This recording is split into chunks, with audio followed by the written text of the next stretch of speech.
የስሜት ብልህነት ኢሞሽናል ኢንተለጀንሲ በሶሻል ሳይንስ መስክ ከቅርብ ጊዜ ወዲህ ከፍተኛ ትኩረት እያገኘ የመጣ የጥናት ዘርፍ እየሆነ መጥቷል። ስሜታዊ ሁኔታዎችን መረዳት፣ መቆጣጠር ከራሱ ባለፈ ሰዎችን ስሜት መረዳትና የመግባባት አቅምን ያመለክታል።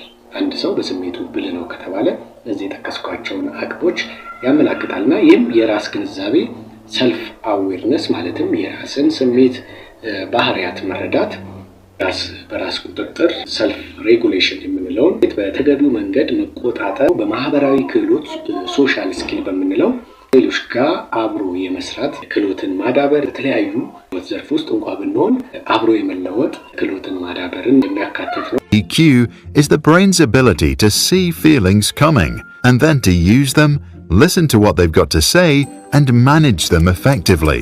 የስሜት ብልህነት ኢሞሽናል ኢንተለጀንሲ ኢኪው ልዩነትና አንድነት ምንድነው ልትሉ ይችላላችሁ። ሁለቱም እርስ በርስ የተያዙና ኢንተርቼንጀብሊ ልንጠቀማቸው እንችላለን። ነገር ግን የአእምሮ ብቃት አይኪው የሰው ልጅ የማሰብ አቅምን ሪዞኒንግን ያሳያል። የዚህ የአእምሮ ብቃት ደረጃ መጠንም በተለያዩ ፈተናዎች ይለካል። የተለያዩ መመዘኛ ፈተናዎች አሉ፣ በእነዚህ የሚለካ ይሆናል። ይህም በተለየ መልኩ በትምህርቱ ዓለም በእጅጉ አስፈላጊ ክህሎት ነው። ምክንያቶችም እነዚህ የማቴማቲክስ፣ የእንግሊሽ፣ የቋንቋ ክህሎቶችን በሚገባ ለመተግበር በትምህርቱ ዓለም አንድ ሰው የአእምሮ ብቃቱ ከፍተኛ ከሆነ ሪዞኒንግ አቅሙን በመጠቀም እነዚህ ፈተናዎች በቀላሉ ማለፍ ይችላል። ኢሞሽናል ኢንተለጀንሲ ወይም የስሜት ብልህነትን እንመለከት ደግሞ በተለየ ሁኔታ በስሜታዊና ማህበራዊ ግንኙነት ላይ ያተኮረ ነው። ሁለቱም የአእምሮ ብቃት አይኪው እንዲሁም የስሜት ብልህነት ኢኪው በሰው ልጅ የዕለት ተዕለት ህይወት ውስጥ በእጅጉ ሁለቱም ጠቃሚ ናቸው። ስሜት ብልህነት ኢሞሽናል ኢንተለጀንሲ ስናነሳ ስሙ በጉልህ የሚነሳ አንድ ግለሰብ አለ። ዳንኤል ጎልማን ነው። አሜሪካዊ ሳይኮሎጂስት እና ደራሲ። በተለይ በኢሞሽናል ኢንተለጀንሲ ዙሪያ በጻፈው መጽሐፍ ትልቅ ተጽዕኖ መፍጠር የቻለ ሳይኮሎጂስት ነው። ከፍተኛ ሁኔታ ተነባቢነትን ካስገኙለት መጽሐፍት መካከል ደግሞ ብዙዎቻቸው አንብባችሁታል ብዬ ተስፋ አድርጋለሁ። ኢሞሽናል ኢንተለጀንሲ ዋይ ኢት ካን ማተርስ ኢኪው ሞር ዛን አይኪው ይላል። በ1995 ለአውሮፓውያን አቆጣጠር ለአንባቢያን የደረሰ እጅግ ተወዳጅ መጽሐፍ ነው። የስሜት ብልህነት በሰው ልጅ ህይወት ውስጥ ያለውን ተጽዕኖ እጅጉን አጥርቶ ያሳየበት መጽሐፍ ነው።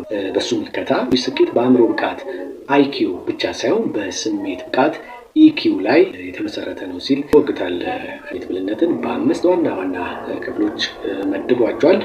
በአንደኛ ደረጃ የራስ ግንዛቤ ሰልፍ አዌርነስ ቀደም ሲል ለመጥቀስ ሞክሬያለሁ። በሁለተኛ ደረጃ የራስ ቁጥጥር ሰልፍ ሬጉሌሽን የምንለውን፣ ሶስተኛ ሞቲቬሽን፣ በአራተኛ ደረጃ ማህበራዊ ክህሎትን ለዚህ ትልቁን ቦታ ይሰጣል ጎልማን ሶሻል ስኪል ለምንለው ማለት ነው።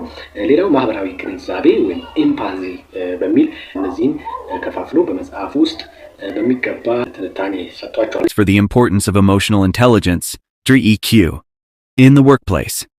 Building on the ideas presented in his earlier book, Emotional Intelligence. በሳይኮሎጂ ዘርፍ በኒውዮርክ ታይምስ በጋዜጠኝነት አገልግሏል። እንዲሁም በማህበራዊ ሳይንስ ዘርፍ በርካታ ምርምሮችን እንዳደረገ ይታወቃል። አንባቢያን ካደረሳቸው ተወዳጅ ስራዎቹ መካከል ኢሞሽናል ኢንተለጀንሲ ዋይ ኢት ካን ማተርስ ሞር ዛን አይኪው የሚለውን 1995 የታተመ የመጀመሪያ ስራው ነው። ከዛ በማስከተል ቲንኪንግ ዊዝ ኢሞሽናል ኢንተለጀንስ የሚል ቆንጆ ስራ ማለት በ1998 እንደ አውሮፓውያን አቆጣጠር የታተመ ነው። ሌላው ሶሻል ኢንተለጀንሲ ዘ ኒው ሳይንስ ኦፍ ሂውማን ሪሌሽንሺፕ በቅርብ ጊዜ የታተመ ነው በ2006 አካባቢ። እነዚህን የመሰሉ እጅግ ተወዳጅ ስራዎችን ከስሜት ብልህነት ጋር በተገናኘ ለአንባቢያን አድርሷል። እነዚህን ስራዎቹን እንድታነቡ እውቀት መረጃ ለራሳችሁ እንድትስቀሩ ጋብዣችኋለሁ። ቪዲዮ ከወደዳችሁ ላይክ፣ ሰብስክራይብ ማድረግ አይረሳ። ቃል ሀሳብ አለኝ የምትሉ ወዳጆች ካላችሁ ደግሞ በኮሜንት ሴክሽን ላይ ሀሳቦቻችሁን ልታስቀምጡልን ትችላላችሁ። ስሜት ብልህነት ጋር የተገናኘው የዛሬው አጠር ያለ ቪዲዮችን ተከታተላችሁትን ይመስል ነበረ። ሰላም